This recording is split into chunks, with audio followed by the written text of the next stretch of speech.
Jadi ketika henteu zuhud si kiai bakal jadi siksa ka masyarakat. Di samping ngerasa berat kadituna payastami'una wala ya'maluna. Kiai dipanggil didengekeun tapi henteu dituturkeun jeung henteu diamalkeun ilmuna. Sebab teu nyetrum jaboro-boro masyarakat dek ngamalkeun puguhnya nanage jualan ayat. Jadi siksa. Cik coba kiai pangnyontoankeun saha kiaina anu jadi siksa. Pangnyebutankeun. Mun di Jakarta saha, mun di Tangerang saha, mun di Serang saha. Tamang geus aya di Stanbuk engke bae 4 mata bae nya. Berat. Geus kadituna kelantaran berat lain endek ngabacukeun agama tapi ngamundurkeun agama. Ketika mundur agama jadi siksa. Allah karim. Cek Syekh Junaidil Baghdadi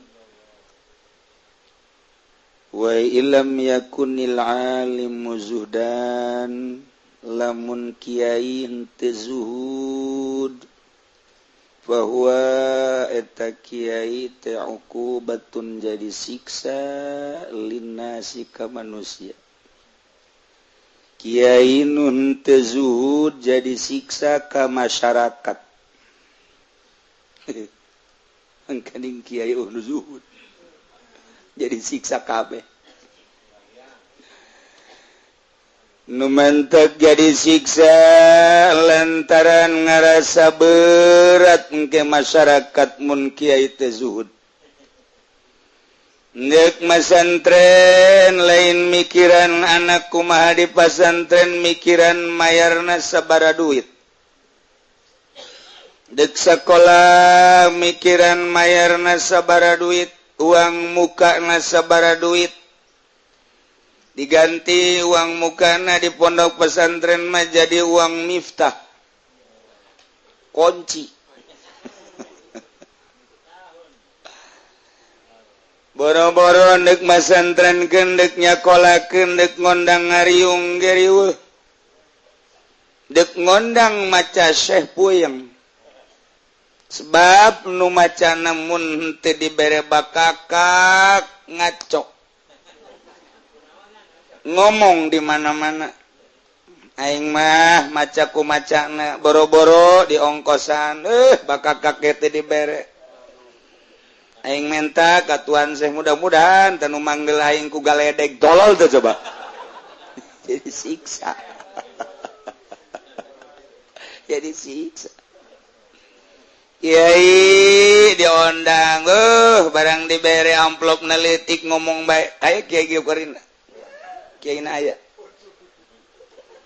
Aing mah diondangnya capek, bu, bensinna pohara, bu, nya peuting, nya tundu, ai dibere teh teu saupami, ngomongna teu saupami. Sopan tapi nyekek.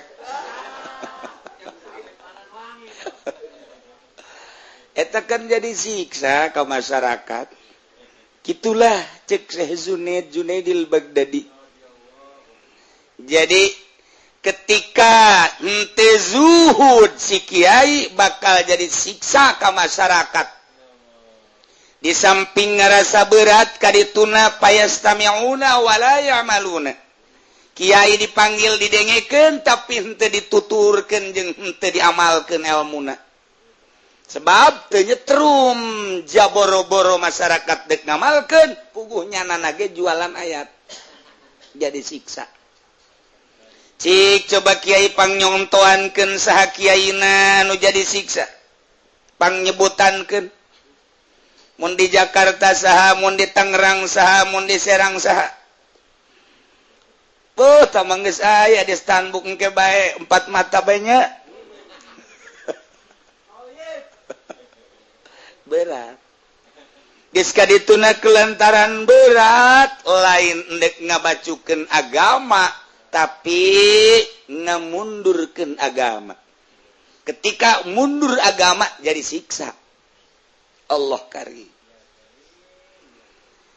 numentak eta horenganan jadi Bang Balu jadi kabeng berat ka Kiai ketika Kiai teu zuhud teu bisa datang ka makom wali nyana ucek-ucekan we didinya pikiran teh hayang ganti mobil lain hayang boga makom indallah hayang ganti kenteng hayang nyin majelis hayang nyin pondok belah dieuna hayang kabeli tanah belah di per bulan per tahun di pikiran teh eta we sakadar bangunan sakadar tanah anu bebejana mah nyana teh ibadah tapi Allah teu ngarasa diibadahan Allah ngarasa diibadahan so teh lamun urang ibadah ka Allah lillah ketika urang teu lillah cak Allah aing mah teu asa diibadahan ku sia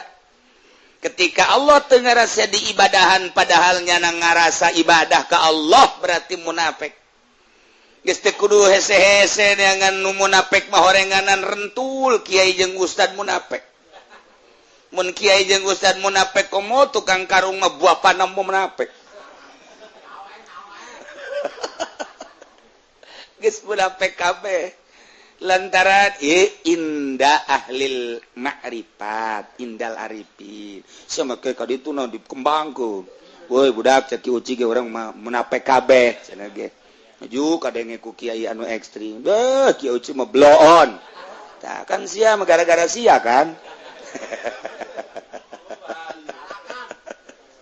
jadi sama kom urang lamun nyaritakeun doraka di mimpi caritana teh salat eta doraka lamun di makom ma'rifat mah teh salat sunnah eta doraka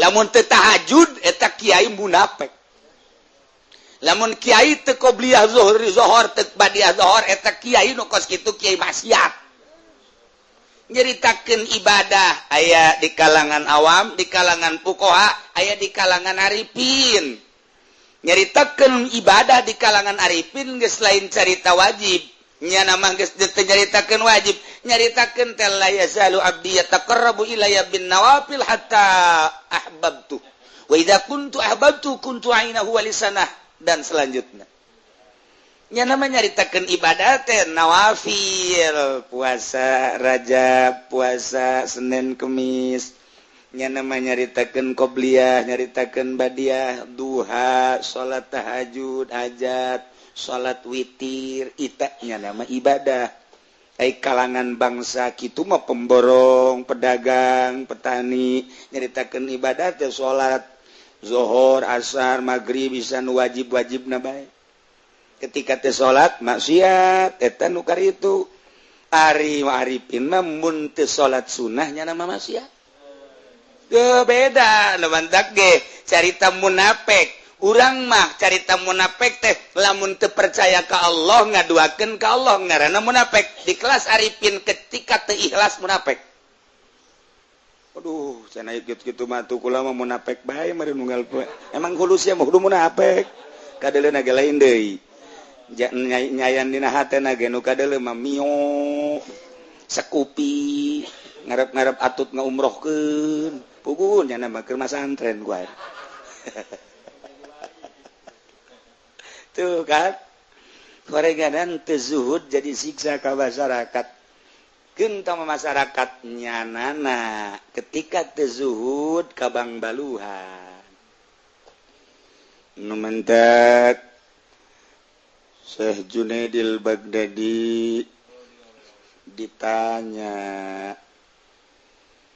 usalah sawiji Abdul Arifin mama ai mama si neuleuh teu sih ka pangeran langsung marahnya lamun aing teu neuleuh ka pangeran atuh aing moal hudang ti peuting moal maca Quran bae moal zikir bae moal maca sholawat nu mantak aing teu eureun-eureun salat teu eureun-eureun maca Quran teu eureun-eureun zikir teu eureun-eureun maca tasbih eta teh gara-gara mah aing teh neuleuh ka Allah kumaha sih sia di aing mah lamun teu neuleuh ka Allah mah aing rugi hirup teh jadi nyana neuleuh ka Allah atuh urang ge pan mantak nonton TV eta gara-gara neuleuh kan atuh nonton TV pan urang mah hapen waya susuan teh pan Habib tinggal Habib pan kieu bae terus hayang ping-ping nulesan pan aduh doana ge pohara jasa pan meureun nu di imahna teu lesang meureun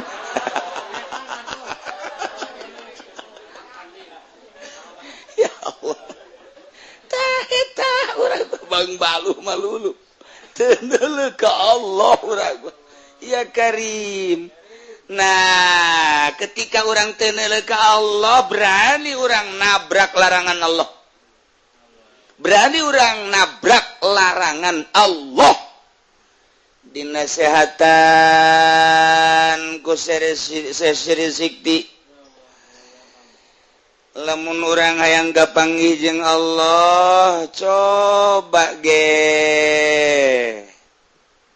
amankeun mata celi irung sungut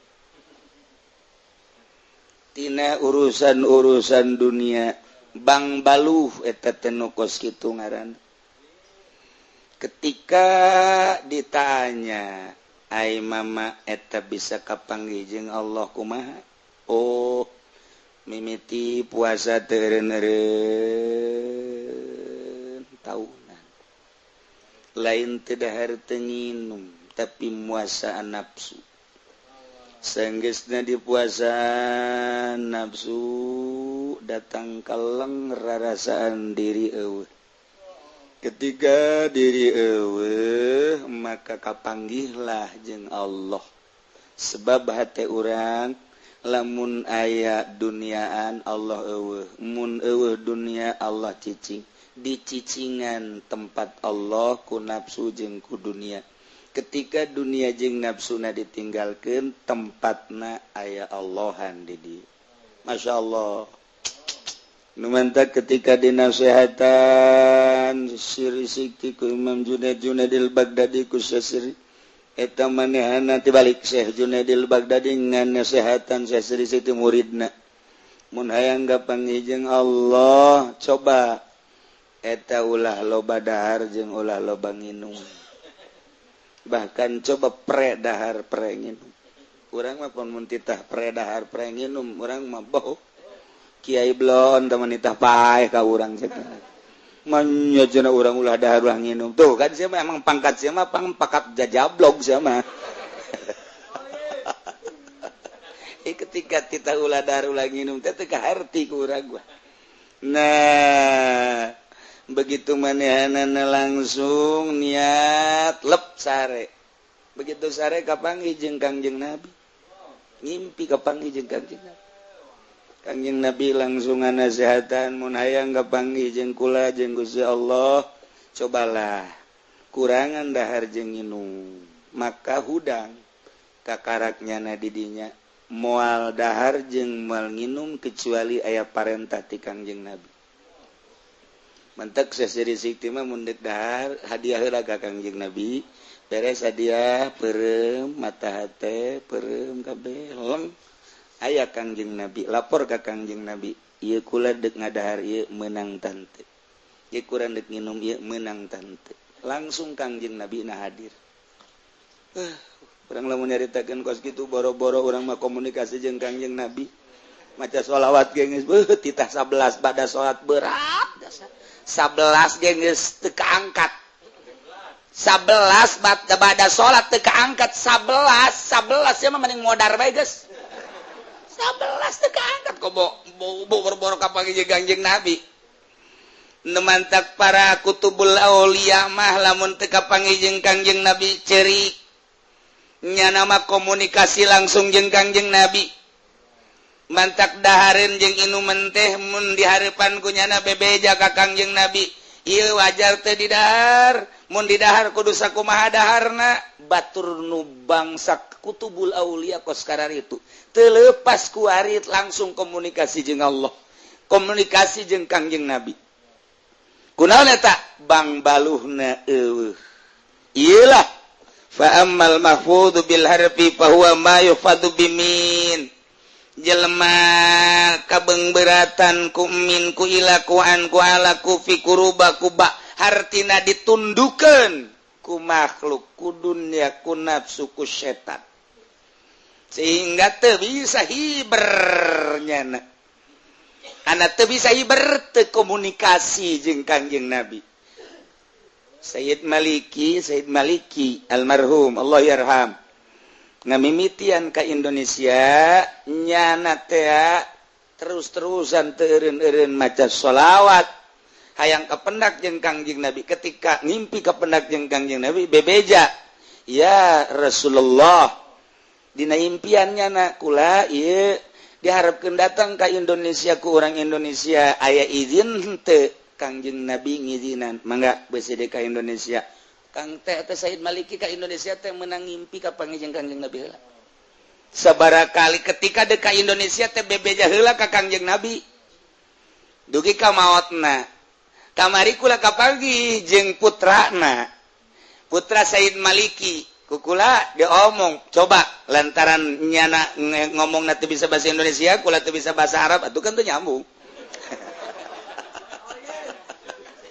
ya otomatis pakai gaid ya gaidah eta du ganter pang nanyakeun coba ieu ka Sayyid Abdullah ieu kunaon ieu nu mantakcan ka Indonesia nyana ngomong kula selalu munajat ka Gusti istikharah ketika kapendak sareng Kangjeng Nabi bebeja hayang ka Indonesia Kangjeng can ngizinan salila Kangjeng satungtung Kangjeng can ngizinan ka Indonesia kula moal ka Indonesia per detik ieu can ka Indonesia putra Sayyid Maliki lantaran nyana ngimpi mah jeung Kangjeng Nabi sering tapi ketika bebeja deuk ka Indonesia can aya izin bisa kos kitu eta batur mah bisa aya minta izin langsung ka Kangjeng Nabi urang mah boro-boro ka Kangjeng Nabi minta izin ka kolot ke cakolot ulah terus bae eta watak urang ku blon-blona urang eta diulah ge ku kolot atau terus bae lah kolot ieu sepira kolot ini urang mah jauh jasa jeung Kangjeng Nabi sebab daun atuh maca sholawat 11 ge teu kaangkat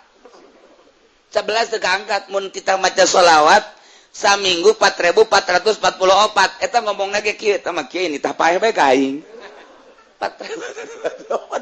angkat jadi pendi di ijazahan sholawat kukula di Madinah maji salila di Madinah bacanya ya 4444 ya siap nama pohara begitu dekat Mekah ditanya menang sabaraha maji menang 400 pakai naon eta lah ulah loba omong cenah kieu ngaranna geus kolot ieu giliran tita babacaan mah ngarasa nya geus kolot tapi mun dahar teu ngarasa kolot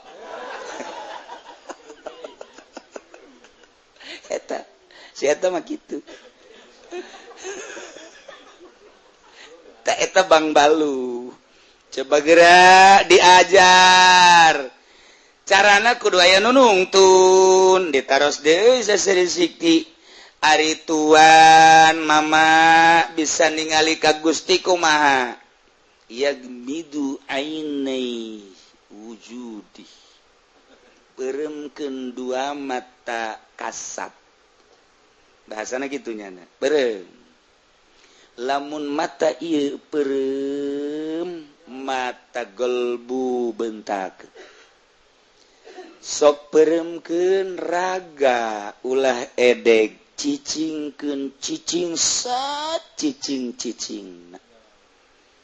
mata kolbu buka gerage renungkeun kumaneh langit nang Allah nyin bumi nang Allah nyin isi bumi isi langit nang Allah ngadamel termasuk diri urang nang Allah nyin urang didamel ku Allah aya takranana datang ka iraha kemudian roh urang diasupkeun ka diri urang ketika aya roh ngaranna hirup roh urang didelekeun ku Allah neuleuna Allah kana roh urang kana kolbu urang sakuma urang neuleuna ka papada urang neuleu ka diri urang ka kulit urang ka kulit batur jelas Allah neuleu ka roh urang Allah neuleu ka kolbu urang percis sakumaha jelasna urang neuleu ka diri urang neuleu ka batur berarti roh urang teh kadeuleu utek-utekanana lempang gurak-gerakna sebab ari awak urang mah ieu tengan sakadar kurungna doang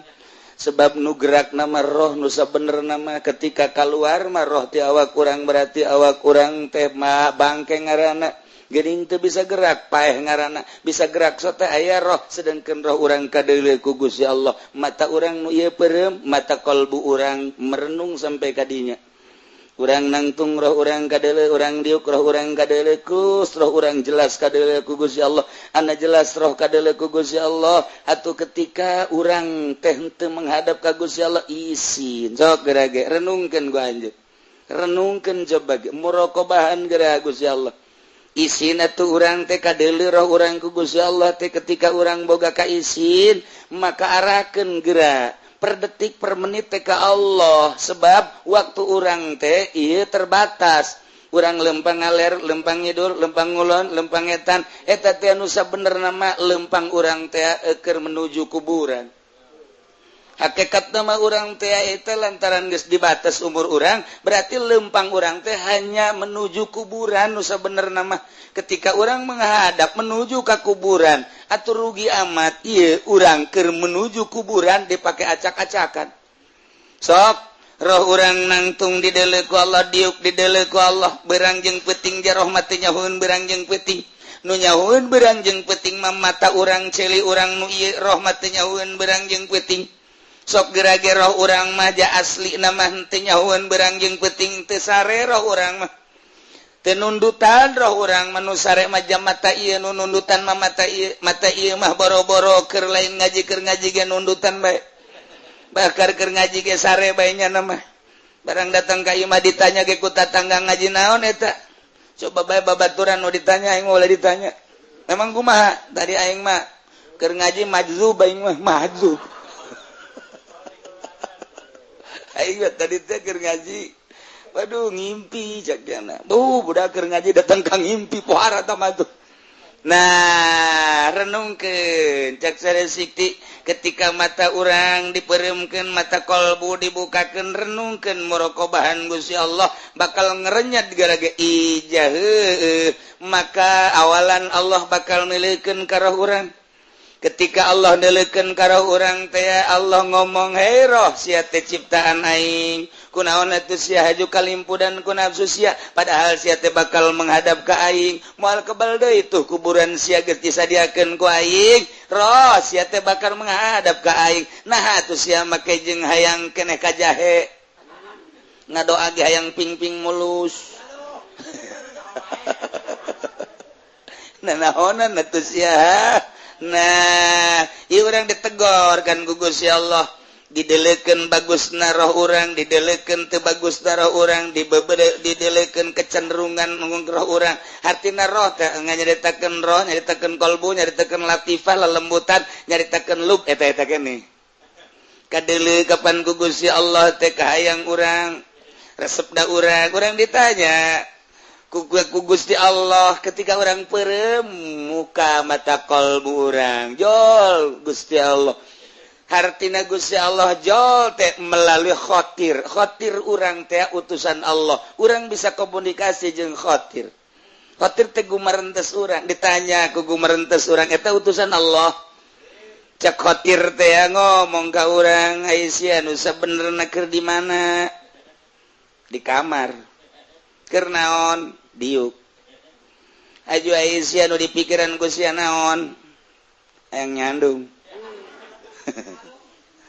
Aisyah nu di pikiran ku sia naon hayang ganti mobil aya nu di pikiran ku sia naon urang ngobrol jeung khotir urang hayang gebeli sawah aya anu kepikiran ku sia naon ieu kahayang sia cak khotir teh loba lah pokona mah aju aya teh nu kudu pake kayang geus sia ganti mobil teh emang sia moal paeh mah paeh aju sia teh sieun eta paeh pan sia paeh teh pan roh sia bakal kapanggih jeung Allah ku mangke bae sia bada sadek kana rakakeun komunikasi urang jeung khotir utusan Allah peureum eta urang sok Aisyah keur di mana di masjidna keur naon tahajud hayang naon sia tahajud dagang karung ngabe maju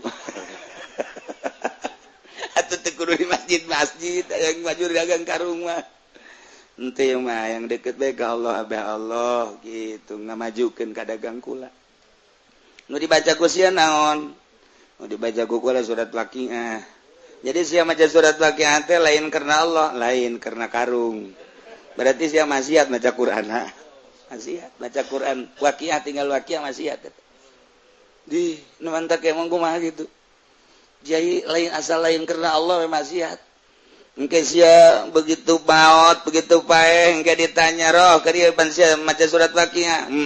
Aju hayang naon? Hayang dagang karung maju. Enggeus majuna, enggeus. Aju ku sia dinikmati, enggeus dinikmati alhamdulillah kebeuli mobil kebeuli tak kuari roh. Sia teh akan menghadap jeung aing, aju sia hayang maju cok paju sia karung sia cok leg-leg ku sia ngan sia dikuai disiksa di neraka aing. Sebab sia lain karena aing, karena karung.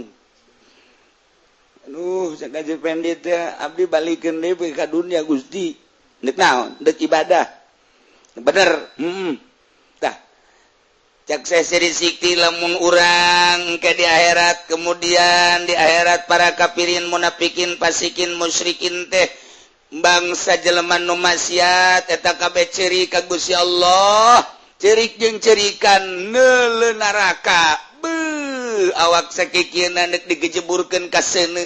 Digolotrokeun digolakeun menta ka Gusti Allah Gusti abdi mah balikeun deui bae ka dunia cek Gusti lamun dibalikeun abdi deuk ibadah ka Gusti iman deuk ibadah tah jelema-jelema teh kos kitu anggap kuari anggap urang teh mantes di akhirat mantes menta ka Gusti Allah neuleuh neraka urang sieun ka neraka urang menta dikembalikeun ka dunia ku Allah dikembalikeun ka dunia anggap urang mantas di akhirat dibalikeun ka dunia tah kuari coba deuk kumaha tetep bae maksiat deui bae padahal mah ieu anggaplah urang balik deui ka dunia geus di akhirat geus neuleuh urang ka neraka lamun kafir musyrikin munafikin jelema maksiat cari ka Allah hayang dibalikeun deui ka dunia lantaran neuleuh neraka kuari urang hirup di dunia anggap mantas di akhirat.